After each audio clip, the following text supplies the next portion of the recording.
we got to come back to our internal sense of direction, what I call internal authority.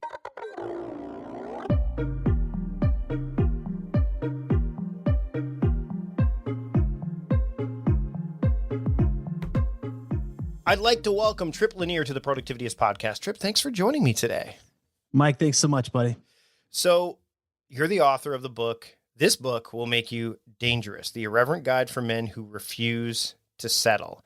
And right out of the gate, especially considering we're talking about productivity on this podcast and time and such like that, what's the correlation that you feel is the idea of being dangerous with productivity? Like, how can that affect one's productivity in a positive way?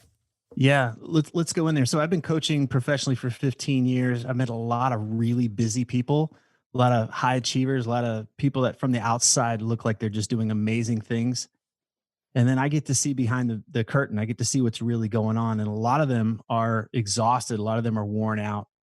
A lot of them are thinking that their problems would be solved if they could be more productive. And so when I say, well, what would you do differently if you could be more productive? And they all will like, do this and be able to do more of that, do this and that. But really, they're just in this place where they chronically feel trapped or drained or overwhelmed.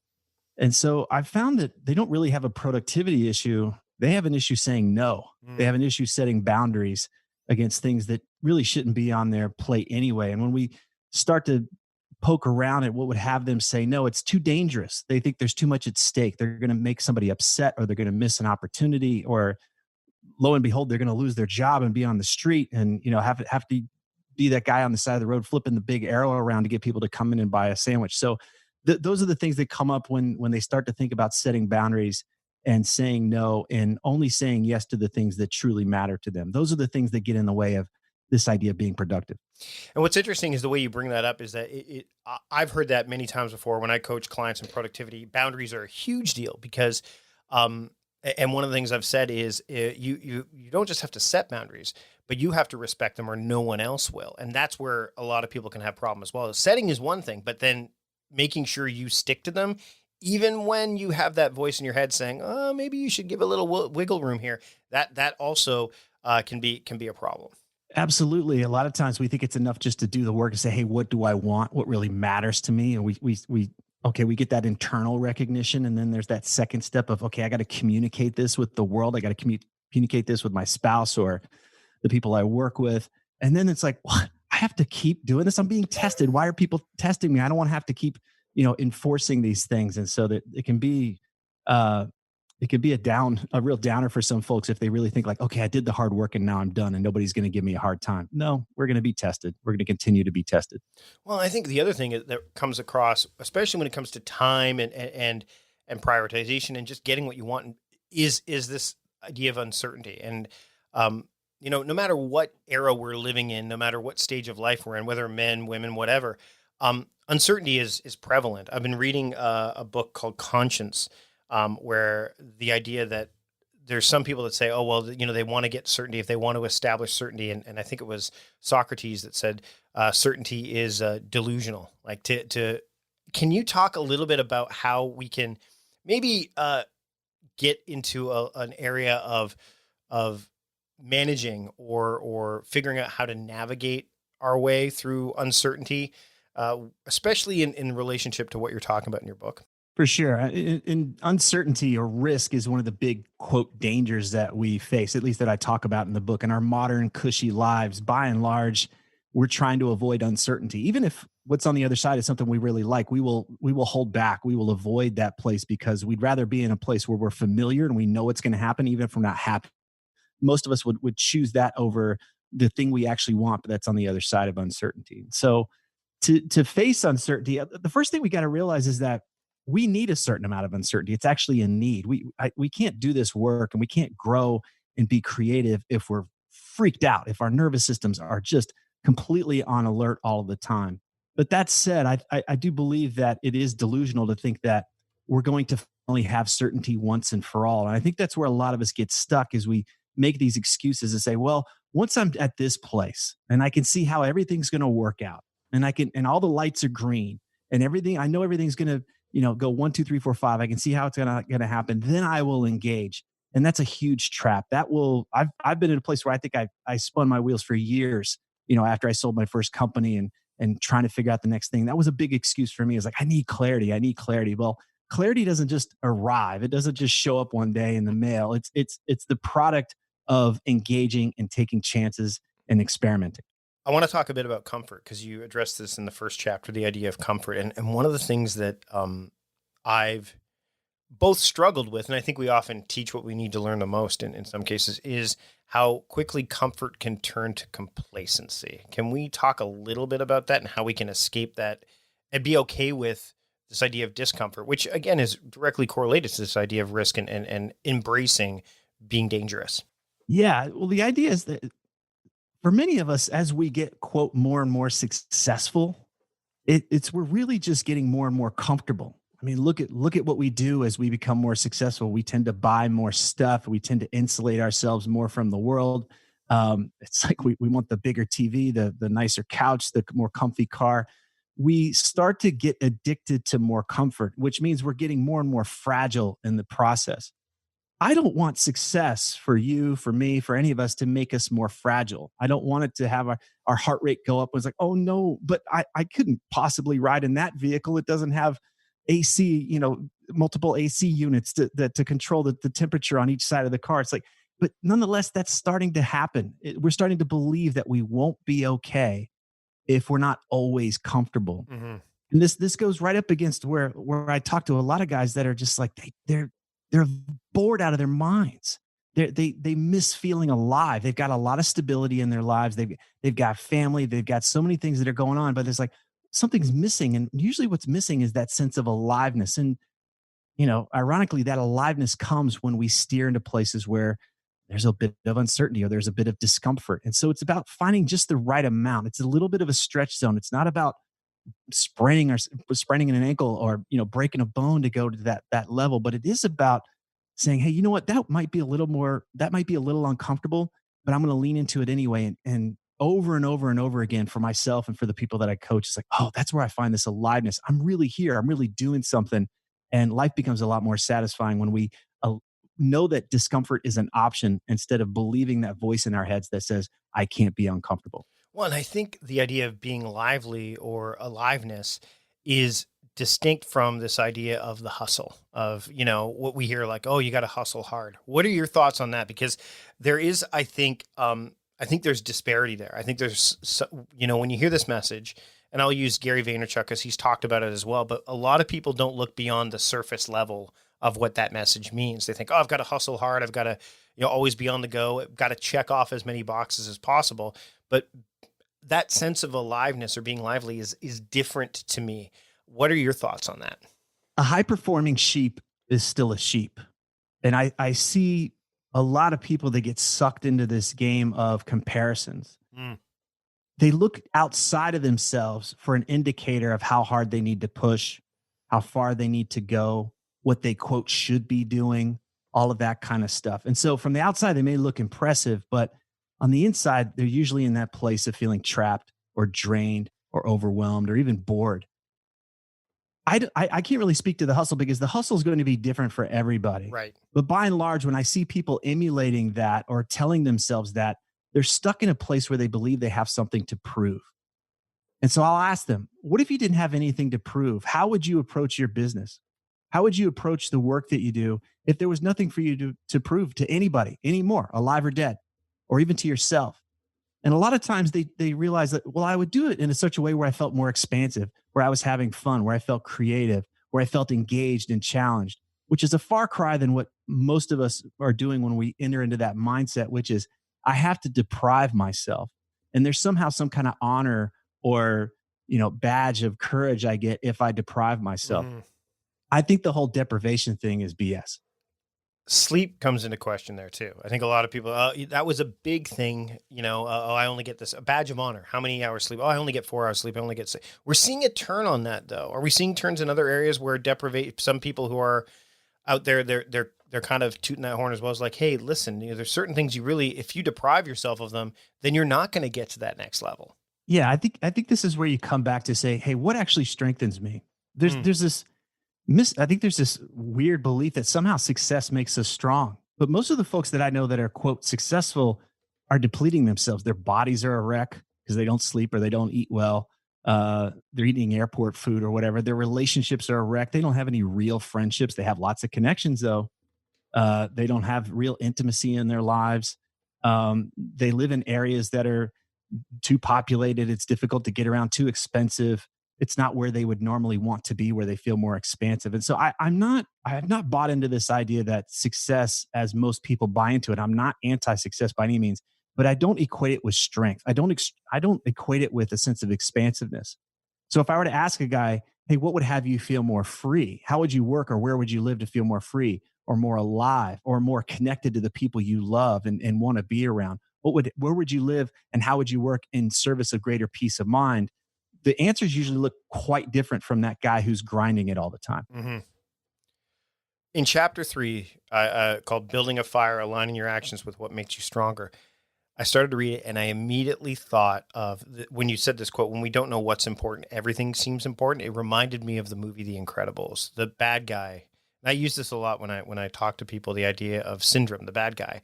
And his whole plan was to make everybody a superhero, because when everyone's super, as he says, no one will be.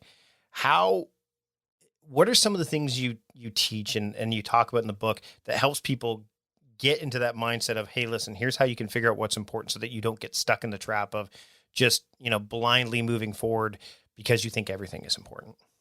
I think it's shifting from that external sense of authority. Hey, what should I do? What are those people doing? What will they think of me if I do this? There's this external, I'm looking around for cues. I'm looking for how to dress, how to drive, what to drive, how much to make, and all of that kind of stuff. And that can serve us for a while. I think that helps us when we're younger to kind of find our way. But ultimately, we got to come back to our internal sense of direction, what I call internal authority. And that's the one that says, yeah, what is it that I want? What actually works for me? And it's not about measuring up to the ideal in our head. I think a lot of us can get lost there. We create a vision board, put it up on the wall and say, yeah, that's going to be me one day. But even then, I've helped a lot of people make that vision board a reality, and they still felt trapped and drained and isolated or bored or overwhelmed. That's a fail in my book. We missed the mark. So I got sick of that. And I said, you know what? That vision board on the wall, it's a theory. It's a theory that if you were to nail it and make it a reality, you've got an idea that that's where you would feel more free. You'd feel more alive. You'd feel more connected and loving. You'd feel more peace of mind. So let's start there. Let's make those the gauges on our dashboard. And whatever works for you to have you feel more free, alive, loving, and at peace is going to be different than everybody else. And when we start to hone in on what those things are, what those activities are, who those communities are, whatever those things might be, we might find that we don't fit in with the ideal or the picture we have on the wall. We don't necessarily fit in with the groups that we've identified before. And that can feel dangerous. Identifying who we really are and taking a stand for that person can feel really like, is it okay? Is it okay to really be me? But most of the people that I think we admire are the ones that are leaning into that and saying, yes, this is who I am. This is what I stand for. This is what has me feel more strong and expansive. I'm not following the herd. Meal planning is important because it prevents us from being a disappointed wreck when dinner time comes around and we have no clue what to make, or even if we have the ingredients to make the meal. It's a time and a money saver, but most importantly, it frees up valuable brain space. Creating a meal plan prepares us for the week to come and gives us peace of mind that we're organized and can feed ourselves and our family. That's why I do it, and that's why Plan to Eat helps me do it. Your subscription includes access to the Plan to Eat website and fully featured mobile apps on iOS and Android. And Plan to Eat gives you the tools to clip and organize recipes from any website, the ones your family loves and that fit your dietary preferences and needs. And you can create a meal plan around your schedule. Then what happens is the Plan to Eat software automatically creates an organized shopping list based on your plan. So sign up for your free trial at plantoeat.com/timecrafting. That's plantoeat.com/timecrafting.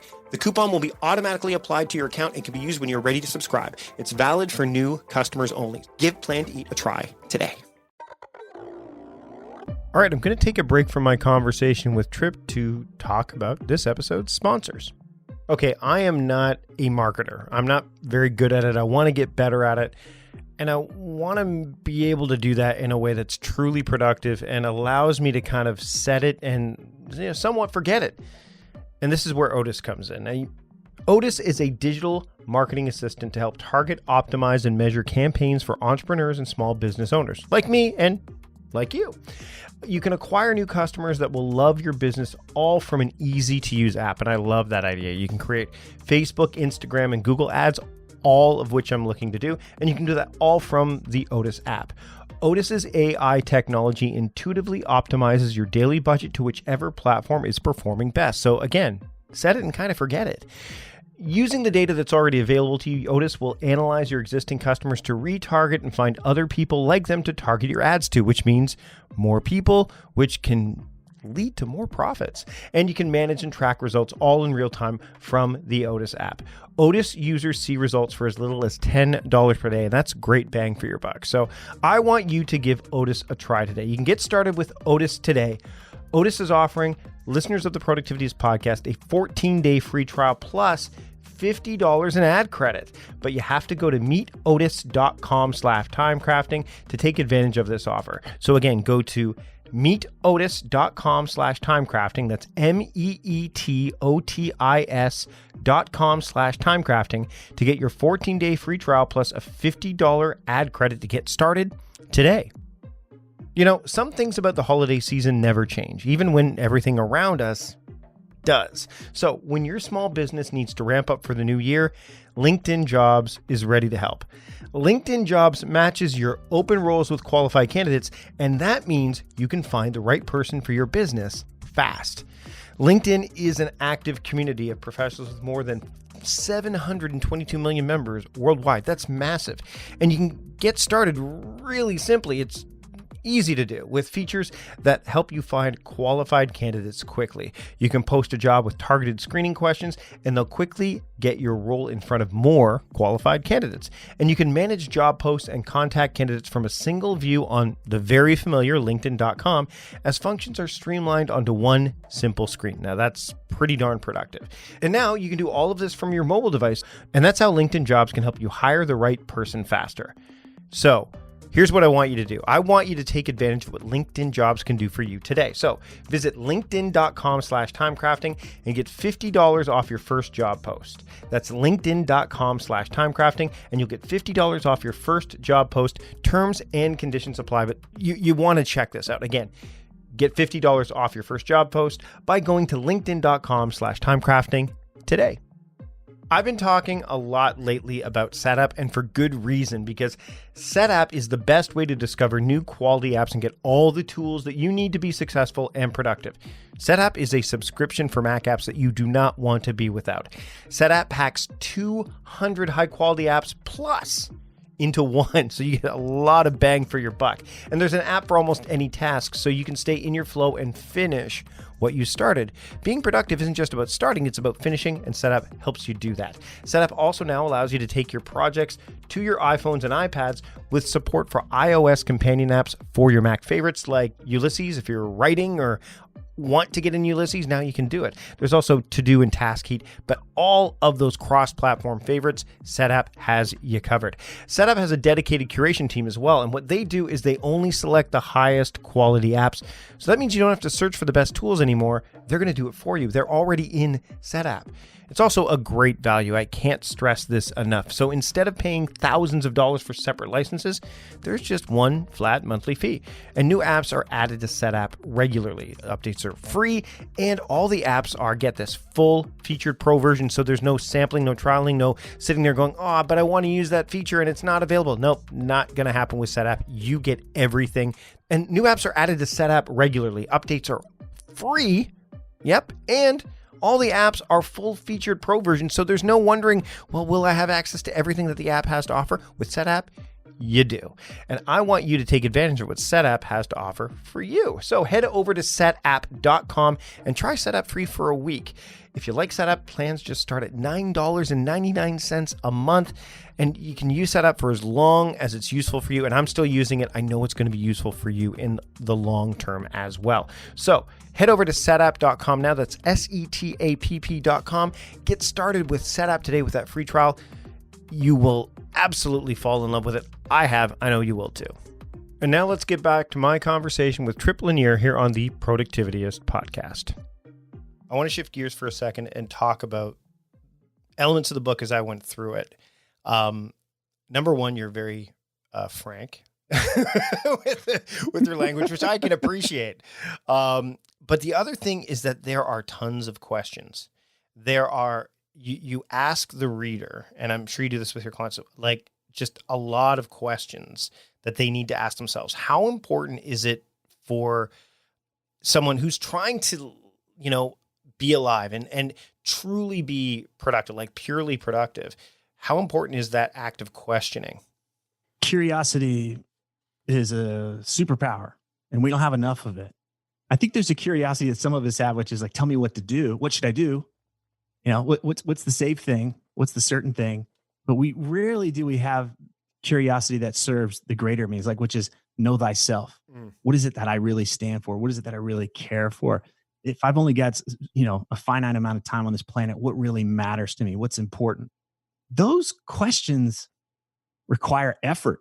It's uncomfortable. And again, if most of us are moving towards success in order to avoid discomfort, then like we just want to get numb. Like, Mm-hmm. give me a drink, give me a screen, give me something to smoke. So we don't necessarily want to go into those places that are uncomfortable, but I think that's where the real gold is. That's where we find who we are, and curiosity is the key there. To be curious with ourselves and say, hey, what really matters to me? But then also, who's my partner? Who are they really? And instead of who do they think they have to be in order to be loved? I think that the real deep intimacy and the real deep connection we want with anything that we do in the world lies behind those questions. And just asking those questions is just another simple skill that we can develop. And I think the other thing is we the idea of productivity and time. And I mean, I don't know if you've watched Hamilton on Disney Plus or seen it live. Have you seen the actual play? Yeah. Yeah, it's beautiful. There's that song that says where Aaron Burr saying that Alexander Hamilton is writing like he's running out of time, always working like he's running out of time, like go go go. But interestingly, some of the things he does is fantastic, but then there's elements of his life that aren't going so well because he didn't slow down. How important is like taking a pause, like even even just for a moment to figure out, okay, what questions do I need to ask? How do I avoid the dangers that I don't want to fall prey to? And how do I really make myself more dangerous? How important is that power of powerful pause or just even pacing things? I think what you're really speaking to is presence. Mm. And if I'm driving my car and I'm not present, I'm going to miss the turn. Even if I've got a list of directions in front of me that are telling me where to go. But if I'm not actually here in this moment, then I miss it. If I'm with my partner and there's something going on and I'm looking at my phone, I'm not present. I miss that opportunity to connect, and trust is now going to take a hit. Uh, Presence is everything. Like, if we're checked out, we miss it. Where something's going to hunt us, something's going to take away what we want, or we just miss life in general. And again, most of us are wanting to escape the present moment because it's freaking uncomfortable. We can't handle the boredom that might show up, or we can't even handle most of the thoughts that we have. And so I think presence is a huge part of it's the foundation for everything that we do and all the skills that we develop. And it's the reason why I recommend that my clients meditate. I've been meditating for 20 years now. So it's like it's practicing being in the moment is essential. And what's that quote? There's a story about the business owner who wants to try to meditate, and I think it's the guru says, "Well, meditate for 5 minutes a day." And he goes, "Are you kidding? I don't have 5 minutes a day." He goes, "Okay, well, then meditate for 20." Right. Yeah. Which I think a lot of people lose sight of what that really needs. I mean, I've struggled on and off with meditation. I have the apps and all that stuff. Let's touch on that in a moment, but I want to circle back to the things that keep us from asking those great questions. From you talked about those different things that came up. Drinking, anything to escape. As we're recording this, it's Stephen Pressfield's birthday, and he wrote The War of Art, and he talks about the resistance, and I think that there's some power there. How do you combat resistance? How do you combat those things that get in the way, even today, as you've penned this book and you're walking the talk? You're human, so you come across this as well, for sure. Yeah. I love that you brought that up. after I finished the book, and then there's a lot of hard work, which is going out, and it's a vulnerable place to ask for help. And hey, will Uh-huh. you give an endorsement, or will you help me promote the book, or will you do this and that? And I would much rather write 10 books than go out and ask for help and have people, disappoint me or hurt my feelings in that way. And so I remember I'd walk around like, oh no, blah, blah, blah. And it was like, oh yeah, you wrote a book about this, moron. Like come back, come back to that and get over yourself and turn in and recognize what's most important, more so than being comfortable all the time, or more so than being certain, or more so than being liked and admired all the time. And I was like, okay, yeah, this is what's more important. I'm going to lean in and do the work. So about resistance, I think one of the biggest things about resistance is learning to just accept it, accept that it's going to show up. Because most of us, when resistance shows up, let's hit the brakes. Something's wrong. And I think it's just like, yes, of course, resistance is going to show up. When you jump into a cold pool, you will expect to be cold when you get in. It will be bracing because you just stepped into a new world. And so I just tell my clients, like, we expect it. We expect to get the butterflies. We expect that there's going to be a voice that says, hold on, pump the brakes. I think we need to wait till we're inspired or ready, or until, aliens come down and give us permission to do this thing, whatever those things are. It's like, yes, we just expect all of that, and we don't get distracted. We know we want to do this. So let's chunk it down and let's get it done. I talked earlier about Hamilton, and there's obviously the song most people know, I'm not throwing away my shot. Later on in the book, you talk about finality. And one of the things you mention actually is, this is it. I've only got one shot. This idea of YOLO, and you only live once. And it ties in interestingly to this idea of what the messaging, maybe not a personal messaging, but what the generalized version of hustle is. Hey, you only live once, live for today, or because tomorrow isn't guaranteed, all that stuff, which I think has merit, but I think there's also there's a trap there as well. Let's talk a bit about finality and how you can get past that bias of this is my only shot. And I'm not going to throw it away.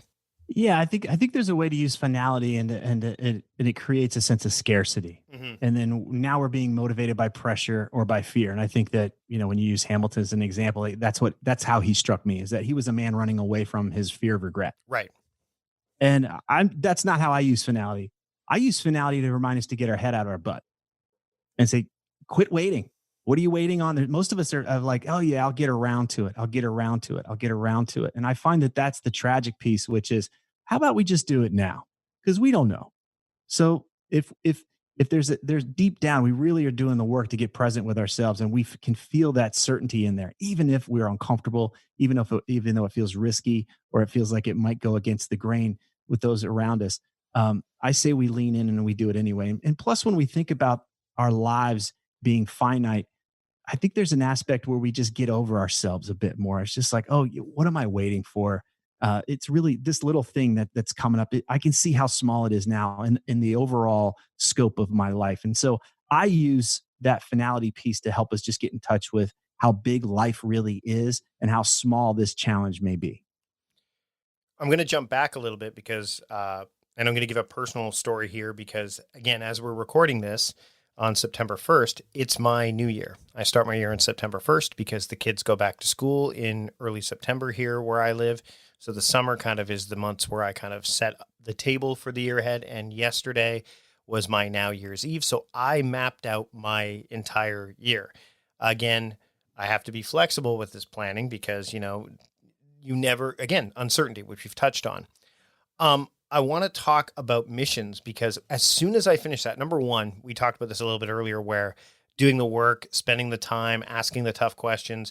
I can tell you, after I finished doing that entire annual planning process, which took an hour to actually do the work, but the whole process of it, of thinking, of, enveloping myself in it, it was, by the time I was done, I was spent, exhausted, but I had in front of me plans for the next 12 months. Um, Missions. Uh, what are you talk about this in the book, but how important are missions, especially dangerous ones? I think it's good to come back to what we touched on a little bit earlier, which is I can have a vision. I can have my vision board. I can have my plan for the year. And that's wonderful. Underneath that, though, I need to be in touch with the fact of what really makes it a success for me. So even if I got the money, even if I grew the show, even if I did all the things that I set out to do, what this plan is meant to do, ultimately it would be a wash if I ended up feeling more trapped and more drained and more isolated and more beat up and worn out than I did today. Okay. Hmm. Hmm. So I say, okay, great. Let's understand that that's what we're truly playing for. Right. And so let's create missions as experiments. Let's see, right? So here's my mission, and we're gonna plant that flag out there. We're gonna move towards it. This is what I do as a coach, right? So we all right. Here's where we want to be a month from now or 90 days from now. Let's go execute. Let's get it done. All along the way, though, we're checking in. What's your experience like? Is this feeling more expansive, more alive for you? You feeling stronger? Hey, maybe not because you're going through the suck of learning something new. Maybe it's a little challenging because you're stretching a part of yourself. But ultimately, when we're engaging a mission that is worthwhile, there's a deep sense of peace. I'm doing something about this. I'm on track. I'm aligned with my deeper values, and that's what I'm listening for when I'm talking to my clients or when I'm working on a mission as well. It's a lot different than this isn't right.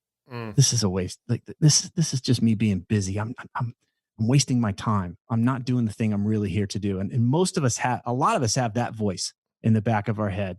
We might be doing things that quote look really important out there, but we know deep down that it's not our most important work. And so we're listening for those things. We imagine those gauges on the dashboard and we're checking in with them as we go. And what that does is it gives us the opportunity to always course correct. We can always gather data and then say, hey, you know what? That was a great experiment, but we're going to shift the mission. We're going to move in this direction because now that we have this data, we're learning that this is where we feel more alive. And that's fascinating because the first part of my whole planning process for the year is I go back and read all my journal entries that I wrote in day one from the 12 months prior. So whether it's the photos that show up, whether it's the writing, where it's a combination thereof, I get to see the story. I get to see, what worked, what didn't, maybe my successes, my acknowledgments of failure where I tripped up, but also what's also great is I get to see those little moments that might just slip by unnoticed, which kind of keeps me grounded. Do you journal? Because I mean, checking in and all that stuff. It sounds like either your journal, like there's this mental check-in that happens, but do you like take the time to say, "Hey, I'm gonna." You meditate, so I'm making the assumption that journaling is part of your practice as well. I'm not a big journaler. I don't. I take notes all day long with clients and that kind of stuff, but in my own world, I'm not journaling a whole lot. There's probably a liability in there somewhere. But Well, I've just at this point I've not been a big journaler. Well, and see now that's interesting to me as well because I mean I had a conversation with James Clear about this when we talked about his book Atomic Habits, and that was the one habit that he struggled with until he decided that he was going to do one-line journal entries, which he put in his collaboration with Baron Fig. But I think that that's interesting because for me that there is power there because no matter how the day goes, at the end of the day, that's my check-in. That's my okay. Did I set out? Did I do not only like tactically? Did I do what I set out to do? All that stuff, but also the feelings around it, like that, like you said. So for me, if I was as I approach what you've talked about in this book, that's something that I would definitely want to do. I don't know if it's a liability, but it's an interesting scenario considering that maybe the meditation does that for you. Maybe it just comes naturally because it's not a hard and fast rule by any stretch of the imagination.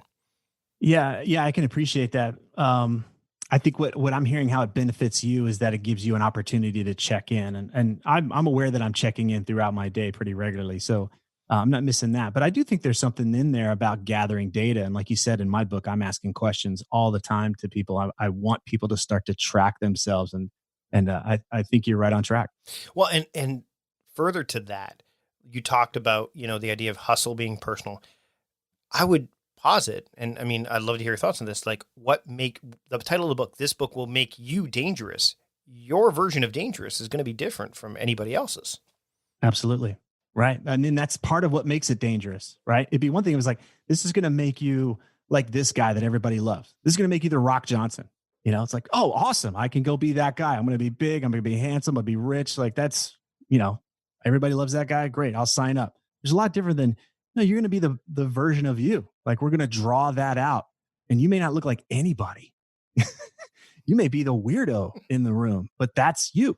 That's who you truly are. And that's the part where I think most of us are deeply afraid that if we really like, if you really got to know me, you might not like me. You might not want me around. And so that can feel really dangerous. Tripp, before we wrap up, I ask my guests the following question as a closer. What's one thing, one action someone can take today to make themselves, and for this, I'll make it more specific for you, but one action they can take to start doing what you've talked about in your book to make them more dangerous starting today? What's one action they can take? I'd ask 4 questions at the beginning of your day. What would have me feel more free today? What would have me feel more alive today? What would have me feel more loving or connected today? And what would I do today to have me experience greater peace of mind? And I think if you just asked those 4 questions and then acted accordingly, responded, acted in alignment with those questions, it would have a dramatic impact on your life. The book is This Book Will Make You Dangerous, the Irreverent Guide for Men, although it's not just for men who refuse to settle. Tripp, thanks so much for taking the time to join me today on the Productivityist podcast. Yay, Mike. Mike, I really appreciate it. It's great that you actually read the book and went through it. I appreciate the hard work you put into this. Thanks again. And where can people keep up with you and your work? I know you've got the podcast and such, so let's share that before we wrap up. Yeah, the New Man podcast is available everywhere that podcasts are. We've been doing it now for over 13 years. And the book is available everywhere you get your books. Typically on Amazon, it's probably the easiest depending on the country you're in. And then if you want to learn more about me and the coaching services I have, you can go to tripplanier.com. Thanks again for joining me today, Tripp. Thank you, Mike.